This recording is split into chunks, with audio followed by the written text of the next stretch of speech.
இன்னைக்கு நம்ம ஊடகங்கள் எல்லாத்துலேயுமே விவாதிக்கக்கூடிய செய்தி என்னன்றது உங்களுக்கு எல்லாருக்குமே தெரியும். சட்டமன்றத்தில் பேசப்பட்ட சினிமா டயலாக்குகள் எல்லாம் இன்னைக்கு விவாதிக்கப்பட்டு கொண்டிருக்கிறது. அதாவது சினிமா ஷூட்டிங் நடக்கிற இடத்துல பேச வேண்டிய பொருட்களை எல்லாம் இன்னைக்கு சட்டமன்றத்தில் பேசிக்கிட்டு இருக்கிறாங்க, அது குறித்து விவாதிச்சுட்டு இருக்காங்க.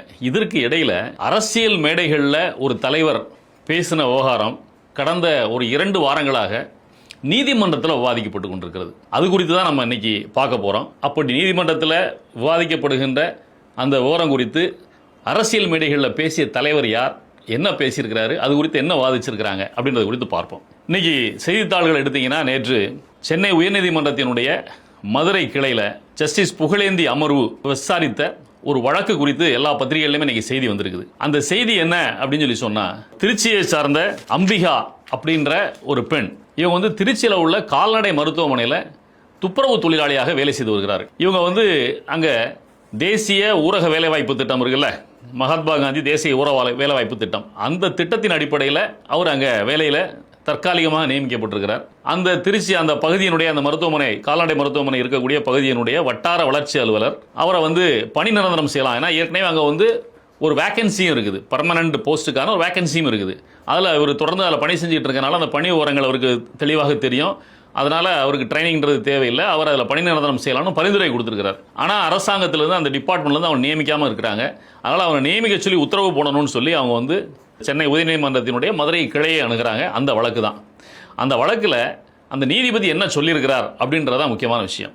என்ன சொல்றார் அப்படின்னு சொல்லி சொன்னா, அது வந்த செய்தியை நம்ம உங்களுக்கு படிச்சு காட்டுறேன், அப்பதான் உங்களுக்கு அது புரியும். தற்பொழுது தொழில்நுட்ப வளர்ச்சியால் பல பணிகள் இயந்திரங்கள் மூலம் குறுகிய நேரத்தில் மேற்கொள்ளப்படுகிறது. இயந்திரங்கள் மூலம் செய்யக்கூடிய பணிகளில் மனிதர்களை பயன்படுத்துவதற்கு பதிலாக வேளாண்மை துறையில் நிலவி வரும் தொழிலாளர் பற்றாக்குறையை சமாளிக்க இந்த தேசிய வேலை உறுதி திட்டத்தின் தொழிலாளர்களை பயன்படுத்த முடியுமா என்பதை அரசு பரிசீலிக்க வேண்டும். விவசாயிகள் எதிர்கொள்ளும் தொழிலாளர் பற்றாக்குறையை சமாளிக்கவும் தொழிலாளர்களுக்கு வேலை வாய்ப்பை உறுதி செய்யவும் அரசும் விவசாயிகளும் இணைந்து ஊதிய சுமையை பகிர்ந்து கொள்ளும் வகையில் புதிய கட்டமைப்பை உருவாக்கலாம். மகாத்மா காந்தி தேசிய வேலை உறுதி திட்டத்தின் பெயர் மாற்றப்பட்டுள்ளது. புதிய திட்டத்தின் வேளாண்மை துறையில் 100 நாள் வேலை திட்ட தொழிலாளர்களை பயனுள்ள வகையில் ஈடுபடுத்துவது குறித்து அரசு ஆலோசிக்க வேண்டும் என்று நீதிபதி தனது உத்தரவில் கூறியுள்ளார். இதுதான் செய்தி. இந்த செய்தியை யாரோ ஒருத்தர் உங்களுக்கு பேசின மாதிரி தெரியுதுல்ல, கொஞ்சம் பாருங்க. அண்ணன் சீமான், நாம் தமிழர் கட்சியினுடைய தலைமை ஒருங்கிணைப்பாளர் சீமான் அவர்கள், அவர் பேசுகிற மேடையிலெல்லாம் இந்த அரசியல் கட்சிகள் மக்களை காசு கொடுத்து வாக்குகளை வாங்குவதற்கு பயன்படுத்துகிறது. அப்போ வாக்குகளை வாங்கணும்னா அந்த பணம் அவங்களுக்கு சும்மா போகணும், சும்மா போனாதான் அவங்க வாக்களிப்பார்கள் அப்படின்ற எண்ணத்தில் 100 நாள் தேசிய வேலைவாய்ப்பு திட்டத்தில் உத்தரவாத திட்டம், இது காங்கிரஸ் அரசால் கொண்டு வரப்பட்டது. மகாத்மா காந்தி தேசிய ஊரக வேலைவாய்ப்பு திட்டம், இது உங்களுக்கு தெரியும். நீங்கள் கிராமங்களுக்கு போனீங்கன்னா எல்லா இடங்கள்லையும் பெண்கள் ஏரி கரைகளில் அதெல்லாம் உட்கார்ந்துருப்பாங்க. கையில் மண்வெட்டி, அப்புறம் அந்த மண் அள்ளி போடுகின்ற சட்டி எல்லாத்தையும் வச்சுட்டு உட்காந்துட்டு இருப்பாங்க, நிழலில் உட்காந்துட்டு இருப்பாங்க. போகும்போது ஏதோ கொஞ்ச நேரம் வேலை செய்வாங்க. இது என்னன்னு சொல்லி சொன்னால், இவங்களுக்கு வருடத்திற்கு 100 நாட்கள் கண்டிப்பாக வேலை கொடுக்க வேண்டும் அப்படின்னு வேலை கொடுத்து அவங்களுக்கு அரசே சம்பளம், அது அந்த சம்பளத்தினுடைய தொகை ஏறிக்கொண்டே வருகிறது. இப்போ 250 ரூபா நான் நினைக்கிறேன். அந்த பணத்தை கொடுத்து அவங்கள வேலை வாங்கணும். இதன் மூலமாக அவங்களுக்கு வேலையும் கிடைச்ச மாதிரி இருக்கும், அந்த ஊரக பகுதிகளில் தூர்வாடுறது போன்ற பணிகளும் சரியாக நடக்கும் அப்படின்றதான் திட்டத்தினுடைய நோக்கம். ஆனால் இந்த 250 ரூபான்றது அந்த பெண்களுக்கு போதுமானதாக இருக்குமா அப்படின்னு சொல்லி சொன்னால் கண்டிப்பாக இருக்காது. இன்றைக்கி உள்ள காஸ்ட் ஆஃப் லிவிங்கில் அது முடியாது.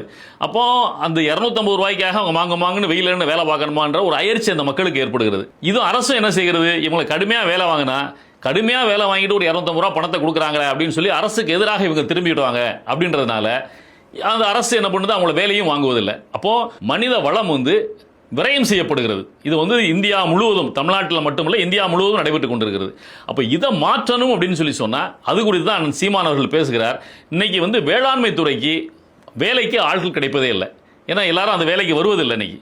அப்போ வேளாண்மை துறைக்கான முதலீடு அதிகமாகுது. ஒரு ஏக்கர் நிலத்தில் அவங்க ஒரு விவசாயம் பண்ணணும், நெல் போடணும்னா அதுக்கு அவங்க செலவு பண்ணுற தொகை, நாளைக்கு அதை எடுத்து விற்கின்ற தொகைக்கு ஈடாகுதானா இல்லை.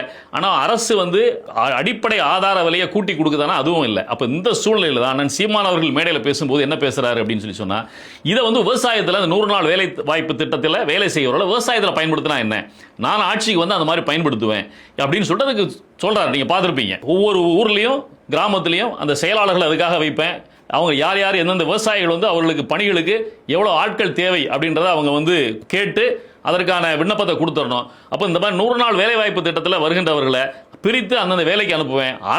அரசு கொடுக்கின்ற பணத்தை கொடுக்கும். அந்த விவசாயிகள், அதை பயன்படுத்துகின்ற விவசாயிகள், அந்த தோட்டத்தை வச்சிருப்பவங்க, அவங்க மீதமுள்ள தொகையை அவங்க என்ன கொடுக்கணும்னு நினைக்கிறாங்களோ 300 400 அதை சேர்த்து போட்டு கொடுத்தாங்கன்னா வேலைக்கு வருகிறவர்கள் 600 700 சம்பாதிக்கிறதுக்கான வாய்ப்பும் இருக்கும்.